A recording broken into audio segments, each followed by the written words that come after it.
Assalamualaikum warahmatullahi wabarakatuh. Bismillahirrahmanirrahim. La haula wa la quwwata illa billah. Asyhadu an la ilaha illallah wa asyhadu anna Muhammadar Rasulullah. Allahumma shalli ala sayyidina Muhammadin wa ala alihi wa sahabatihi ajma'in, amma ba'd.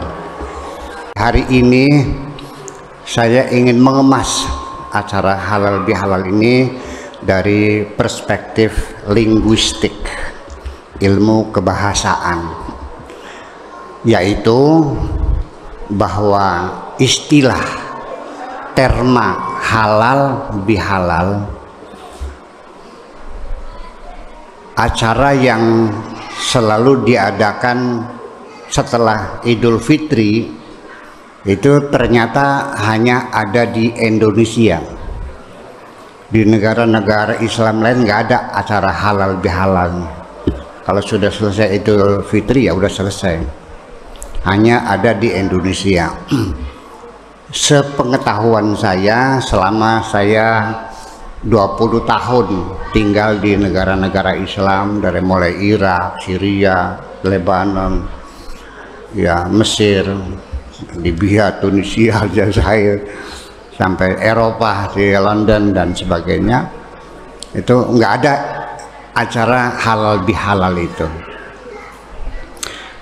Adapun maksud dari halal bihalal ini, kalau diizinkan, adalah acara pertemuan bernostalgia dengan sahabat-sahabat lama setelah berpisah 1 tahun, yang isinya saling maaf memaafkan dan sebagainya dan sebagainya. Itulah kira-kira seperti itu. Tetapi secara terminologis, bahwa kata halal itu sudah tidak asing bagi telinga kita, sebab Islam sendiri berkembang di Indonesia tidak jauh dari persoalan halal dan haram. Jadi orang memahami Islam itu sendiri tidak jauh dari lingkaran haram dan halal. Artinya setiap saya ceramah di mana saja, lalu kita buka dialog, itu selalu ngacung Pak Kiai bagaimana hukumnya begini-begini, haram tak halal, selalu. Jadi tidak pernah ada pertanyaan filosofis, pertanyaan sosiologis, pertanyaan psikologis, nggak ada. Yaitu masalah hukum halal atau haram. Sekalipun label halal sudah dicabut dari MUI, ditarik kewenangannya kepada Kementerian Agama, dan dalam forum ini saya tidak berhak untuk mengurai mengapa label halal dan haram ditarik ke Kementerian Agama, bukan forumnya di sini. Ya sudah, pokoknya nanti ke depan label halal itu kita perolehnya dari Departemen atau Kementerian Agama. Persepsi umum dalam masyarakat ini dapat dipastikan artinya boleh. Betul nggak Pak Soehli? Halal itu boleh, lawannya boleh haram. Itu persepsi umum. Nah, saya ingin melakukan pendalaman tentang makna halal itu apa sebetulnya. Bahwa halal itu, ini dari sisi ilmu terminologi, halal itu ibu-ibu dari kata kerja verb halla yahillu. Halalan, halla yahillu, halalan. Pertama, kalau masdarnya itu halla yahillu hillan, artinya penyelesaian. Al-hil jamaknya al-hulul, ya. Tapi kalau inhilal itu dekadensi. Inhilal akhlaki itunya dekadensi moral. Mahlul itu maknanya larut. Ini variasi makna halalnya. Tetapi makna yang paling dominan dari sekian banyak makna, saya intervensi sekitar ada 80 makna halal ini. Yang paling dominan Itu makna persepsi umum adalah boleh. Tetapi dari asal katanya tidak bisa dipungkiri bahwa hal la yahil itu artinya menempati. Jadinya artinya bahwa sesuatu itu halal apabila sesuatu itu kita letakkan pada tempatnya yang benar. Itu makna halal. Dalam suatu ceramah ada anak muda bertanya, "Pak Kiai, bagaimana hukumnya pacaran?" Saya bilang halal, boleh, asalkan di tempat yang layak, di tempat yang benar, yaitu pacarannya di rumah bersama calon mertua sambil nonton TV, ngopi bareng, ngobrol, berdiskusi, merencanakan program kamu ke depan bagaimana. Mau tinggalnya di mana setelah menikah, usahanya apa. Nah, itu penting. Itu boleh pacaran, tapi jangan di bawah pohon kersem di pinggir kali. Nah, itu mah haram jadinya. Nah, itu. Jadi artinya bahwa kita perluas makna halal ini, bahwa apa saja kalau pada tempatnya itulah halal. Jadi kalau tidak pada tempatnya itulah disebut dengan haram. Nanti kita uraikan lagi secara kajian linguistik tentang haram itu apa maknanya. Jadi artinya Allah Subhanahu wa ta'ala, logika awalnya, logika sederhananya, Allah menciptakan langit, bumi dan seisinya, batu, kayu, binatang, air dan sebagainya, itu dengan sengaja dicipta oleh Allah untuk kepentingan manusia. Semua binatang apapun, batu apapun, air apapun, semuanya adalah untuk manusia. Dalil naklinya apa? Firman Tuhannya, wa khalaqalakum ma fis samawati wa ma fil ardi. Allah mencipta semua ini yang ada di langit dan yang ada di bumi adalah buat kamu. Artinya boleh. Maka muncullah kaidah fikih, qawaidul fiqhiyah, al aslu fil asya al halal. Hukum aslinya apa saja itu halal, boleh. Karena proposal awalnya semua ciptaan adalah untuk manusia. Itu satu. Kemudian kaidah fikih itu ditambahkan lagi, illa ma qoma alaihi dalilun ala haramihi, kecuali ada dalil yang mengharamkannya. Saya ulangi lagi, apa saja di dunia hukum aslinya adalah halal kecuali ada dalil yang mengharamkan. Kesimpulannya, kalau saya mengatakan halal, Anda tidak boleh bertanya kepada saya mana dalilnya, karena dalil halal tidak diperlukan. Halal itu tidak perlu dalil. Yang perlu dalil adalah haram, mana dalilnya. Seperti haramnya bank konvensional, dipertanyakan mana dalilnya. Bank BJB, Bank BNI, Bank Mandiri itu haram, mana dalilnya? Ya. Kemudian rokok juga haram, mana dalilnya? Kalau enggak ada dalilnya ya jangan diharamkan. Setuju?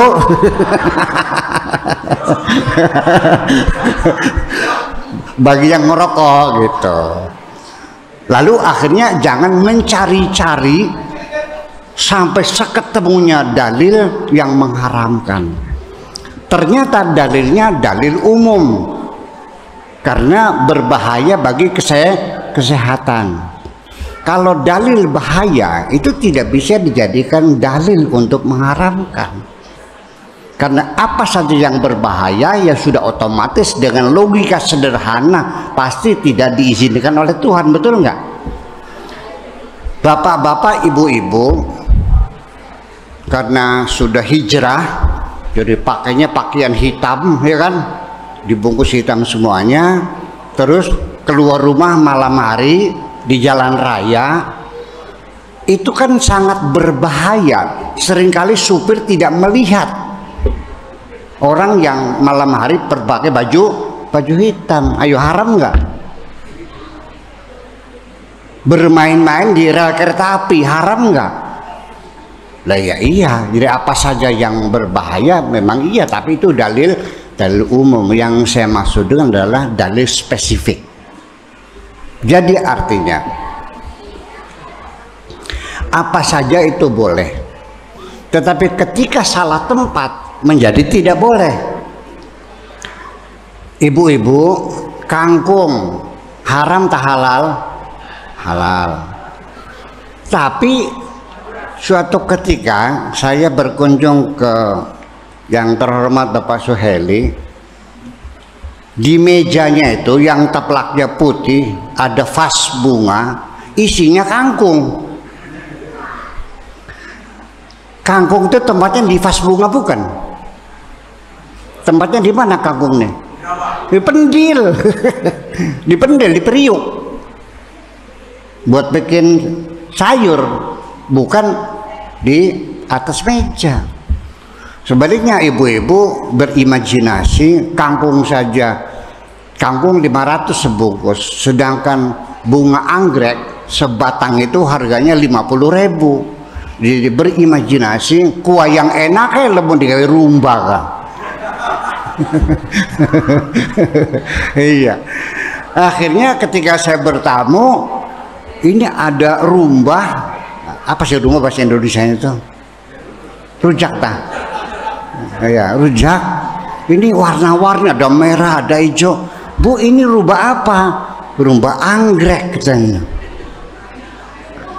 Ketika anggrek dibikin rujak, itu tidak halal karena bukan tempatnya.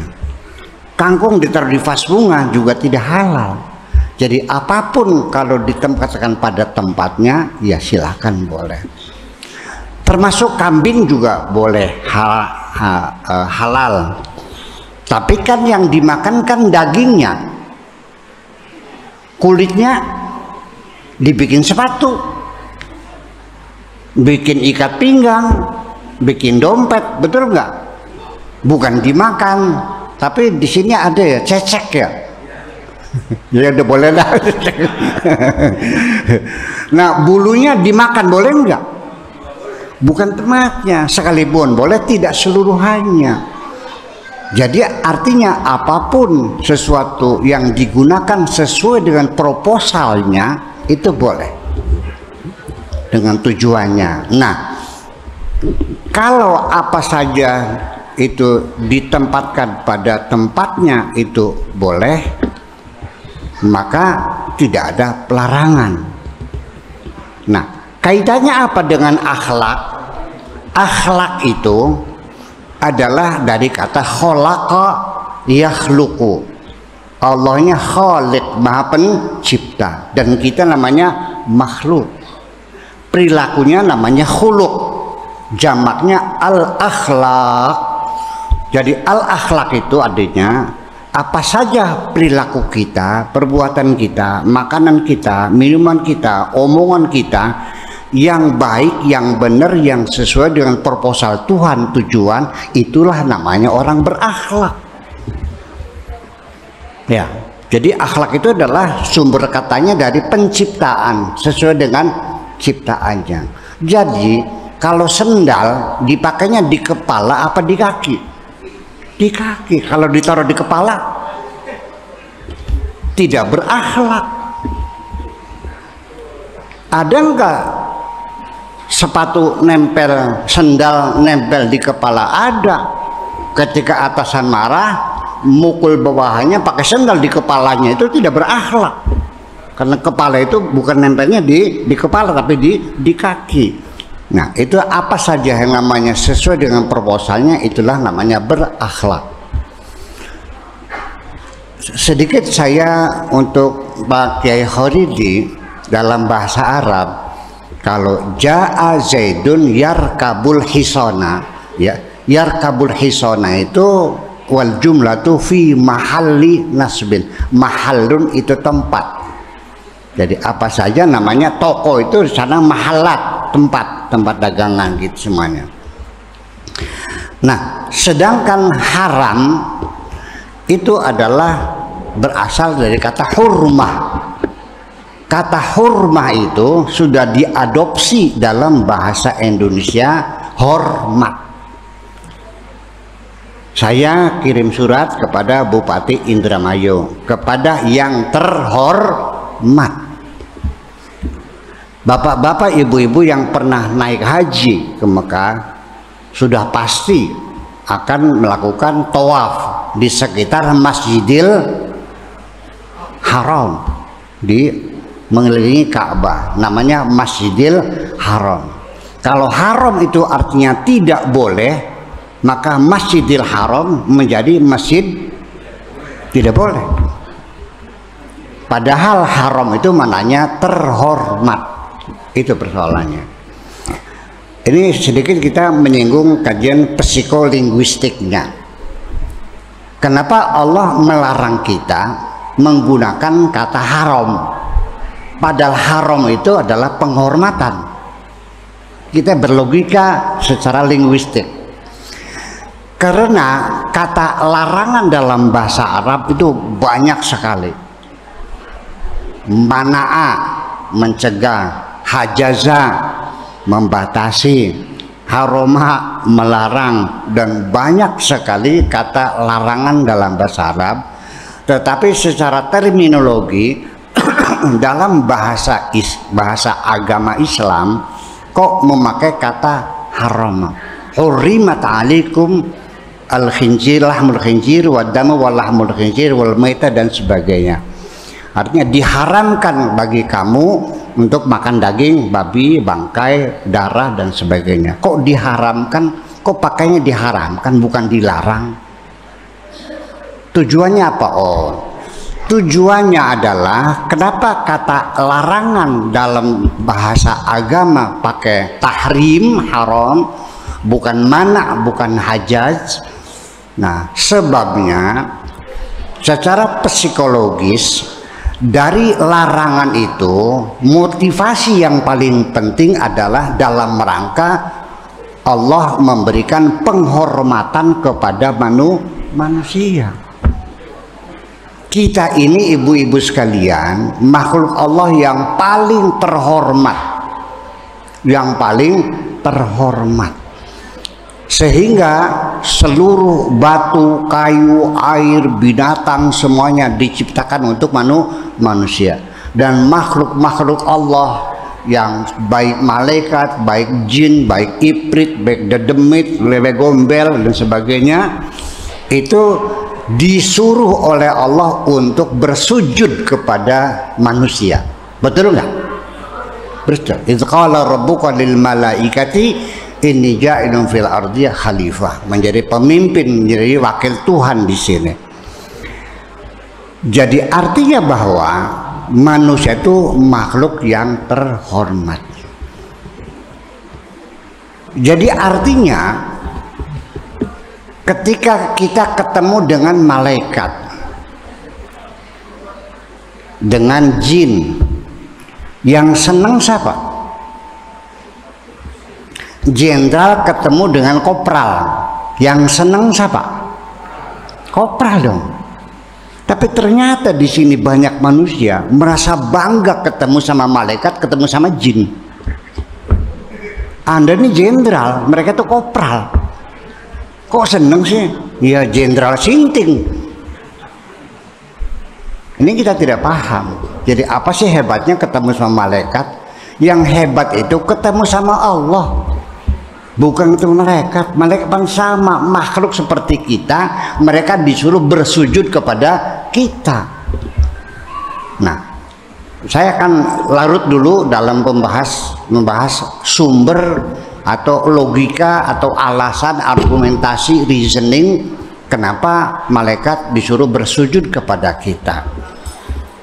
Kalau kita melihat jasadnya, kita adalah dari tanah, tetapi di dalam diri kita itu ada ruh dari Allah. Wa idza sawaituhu wa nafakhtu fihi min ruhi. Setelah bentuknya kusempurnakan ketika dia masih sebagai embrio, ketika tangan, kaki, mata, telinga sudah kelihatan sempurna, itu pada usia janin 4 bulan, ibu-ibu sekalian, disitulah proses peniupan roh. Dalam Al-Quran dikatakan wa idza sawaituhu wa nafakhtu fihi mir ruhi. Ketika sudah kesempurnakan bentuk manusia, kutiupkan ke dalamnya dari rohku, faqa'u lahu sajidin. Maka bersujudlah kamu semua kepada makhluk ini yang di dalamnya kutiupkan dari rohku, min ruhi. Nah, tetapi para malaikat, iblis, jin dan sebagainya tidak paham bahwa di dalam diri kita ada roh dari Tuhan, sehingga ketika Tuhan memerintahkan mereka bersujud, semuanya enggan dan menolak. Jadi yang menolak untuk bersujud kepada manusia bukan hanya iblis, malaikat juga keberatan. Jadi malaikat juga membuat nota keberatan juga kepada Tuhannya, dan arsipnya ada, saya simpen. Ada arsipnya. Iya, yaitu dalam firman Tuhan yang dipertanyakan, wahai Tuhan, untuk apa engkau membuat manusia yang nantinya akan membuat kerusakan di bumi ini dan akan banjir darah? Apakah tidak cukup dengan kami saja yang selalu bertasbih? Ini kan nota keberatan. Ataj'alu fiha man yufsidu fiha wa yasfiku dima wa nahnu nusabbihu bihamdika wa nuqaddisu lak. Akan tetapi kenapa Allah tidak marah kepada malaikat, tapi Allah marah kepada iblis? Karena bentuk komunikasi antara malaikat dan iblis berbeda. Kalau malaikat menggunakan bahasa vulgar, belak-belakan, songong, su'ul adab, tidak pakai tata krama. Tapi kalau malaikat dengan bahasa diplomatis, dengan cara bertanya, ataj'alu fiha man yufsidu fiha wa yasfiku dima. Untuk apa? Jadi kan masih sopan. Nah, makanya oleh Allah direspon, dibuktikan, wa 'allama adamal asma'a kullaha. Nabi Adam dididik oleh Tuhan, dikasih ilmu pengetahuan yang sangat sempurna. Setelah pinter, setelah mendapatkan gelar doktor kayak Ustadz Khalidi, ya, dipersandingkan dengan malaikat, ambiuni bi asma'iha ulai in kuntum shadiqin. Wahai malaikat, kalau benar engkau jujur dengan dirimu sendiri, yuk kita buktikan. Ini namanya apa? Embuh. Ini apa? Beriweruh. Ini apa? Tusemerep. Ini tenyaho. Qalu subhanaka la ilma lana illa ma 'allamtana. Wahai Tuhan, kami tidak tahu kecuali kami diberitahu. Di situ malaikat mengakui kejujuran dirinya, aku tidak tahu. Di balik itu dia terkagum-kagum kepada Adam. Oh, ternyata pinter bocah iya. Kan bahasa Jawa dermayan nih. Iya, bahasa babagan nih pinter sira ya. Nah, cerdas banget orang nih. Nah, fasajadu, karena merasa melihat realita Adam itu hebat, pinter, dan dia kalah dalam sayembara, jujur malaikat untuk bersujud, akhirnya fasajadu. Tetapi iblis segitu pinternya Adam, tetap dia tidak bersujud. Illa iblis. Ketika dipanggil oleh Allah untuk diklarifikasi, mungkin dipanggil statusnya sebagai saksi, belum tersangka. Masih dipertanyakan, ma mana'aka antasjud, wahai iblis, apa argumentasimu tidak mau bersujud?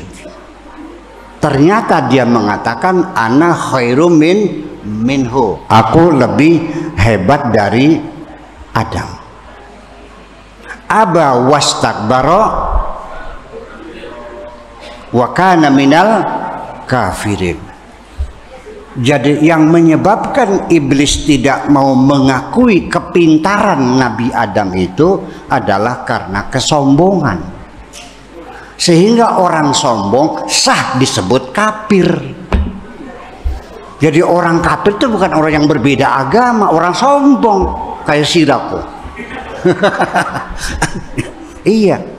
Aba wastakbaro, menolak bersujud karena dia sombong, wa kana minal kafirin, maka sah iblis disebut kafir. Iblis itu bukan tidak percaya kepada Tuhan, dia sombong. Ibu-ibu, bapak-bapak sekalian, kita korek ya ucapan-ucapan iblis sendiri. Ketika dipertanyakan oleh Allah, apa dasarnya engkau menganggap dirimu lebih hebat dari Adam? Jawabannya, khalaqtani min narin wa khalaqtahu min tin.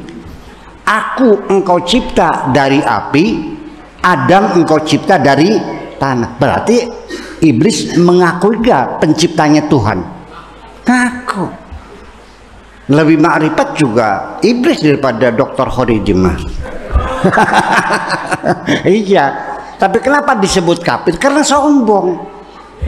Jadi yang paling menonjol kekufuran itu dari kesombongan. Karena psikologi kesombongan sudah saya identifikasi banyak sekali ya.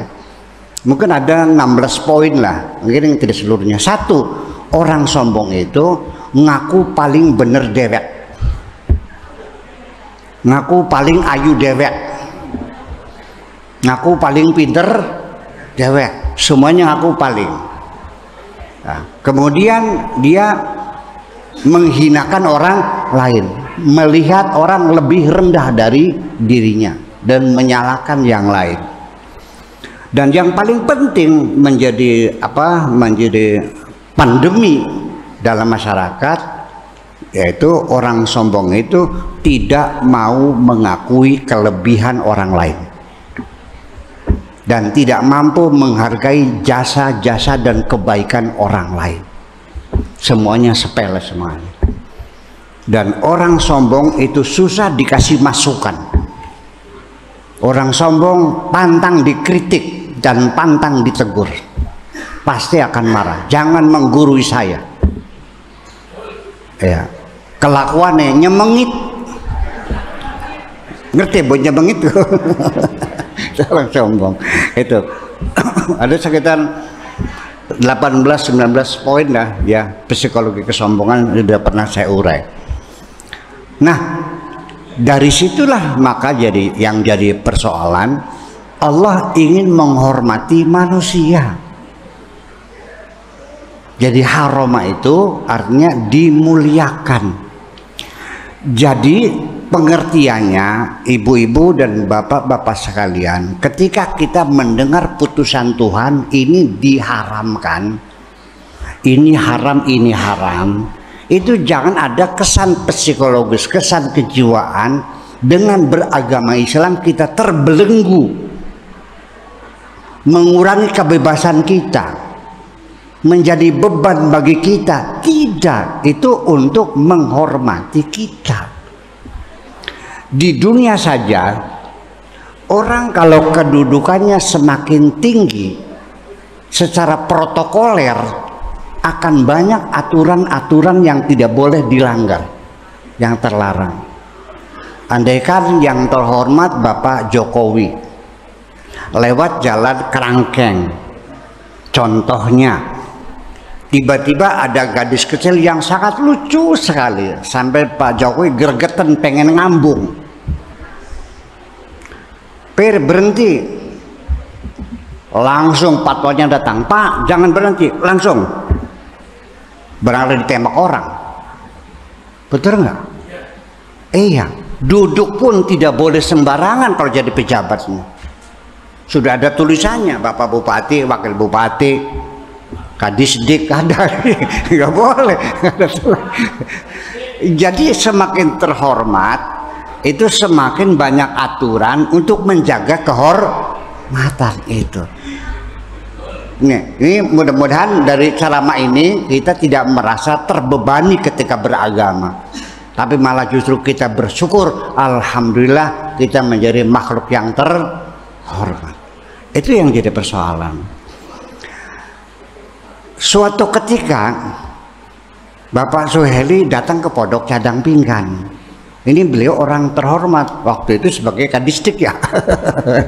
Datang ke mana? Pengen pipis di WC santri. Saya larang, Pak, jangan di situ. Nah, saya menggebu-gebu ingin menghormatinya. Beliaunya mungkin tidak sadar. Buyak rewel temennya ngujupe bloli, beli paham. Nah, itu makanya. Jadi artinya ketika Allah melarang kita makan daging babi, makan darah, artinya kudu duduk panganan sirah kunku. Iya, untuk kemanfaatan yang lainnya. Jadi marilah kita berbahagia sebagai muslim dengan aturan-aturan halal.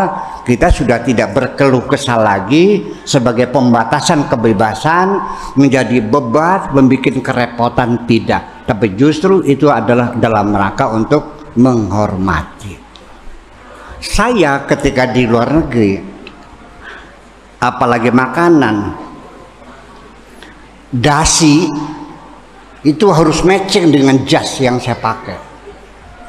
Sapu tangan yang di jas ini itu harus serasi dengan warna dasi, nggak bisa sembarangan tuh. Ya kena, betul nggak? Nah, ya iya. Termasuk mobil duta besar itu nggak boleh berdebu-debu tuh, harus bersih. Dan harus dipasang bendera di depannya, bendera merah putih. Jadi secara protokoler, karena kita ini sudah menjadi seorang muslim, maka ya, terima sajalah penghormatan dari Allah untuk memuliakan kita ketika kita mendengar menerima putusan haram. Alhamdulillah, itu makna halal dan makna haram. Jadi pertanyaan saya, acara ini halal bihalal, kalau maknanya boleh, berarti mana ini adalah acaranya boleh dan boleh.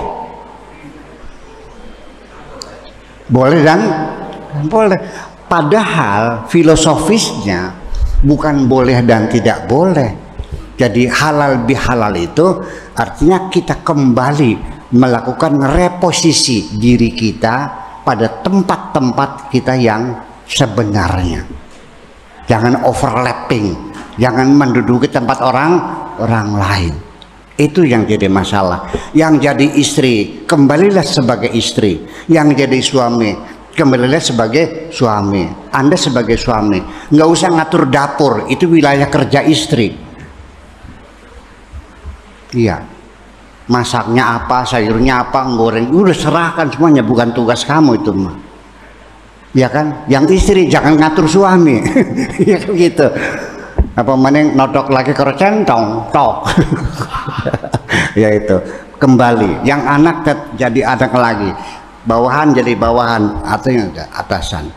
Nah, mari kita halal bihalal, artinya mari kita reposisi diri kita ini ke tempat kita yang layak lagi, dan itu pasti akan nyaman.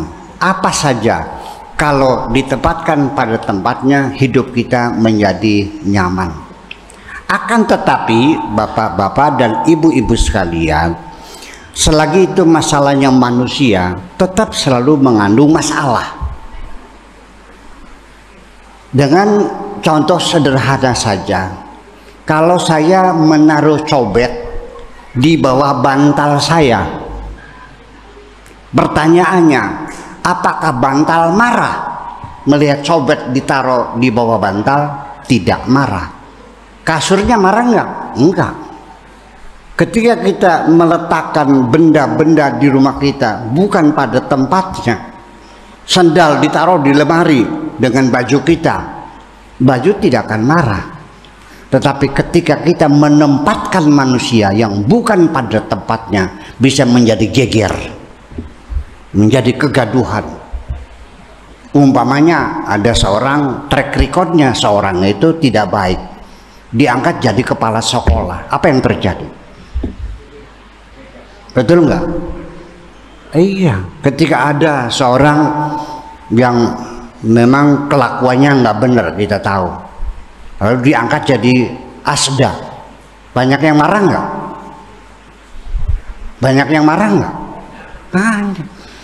Jadi ketika kita menempatkan manusia, itu ada metodologinya, ada surveinya, studi kelayakan, pantas enggak orang ini ditempatkan di situ. Nah, ini permasalahan kegaduhan, peperangan saudara, ya konflik sosial itu gara-gara karena kita salah menempatkan manusia. Itu kira-kira. Itu saja.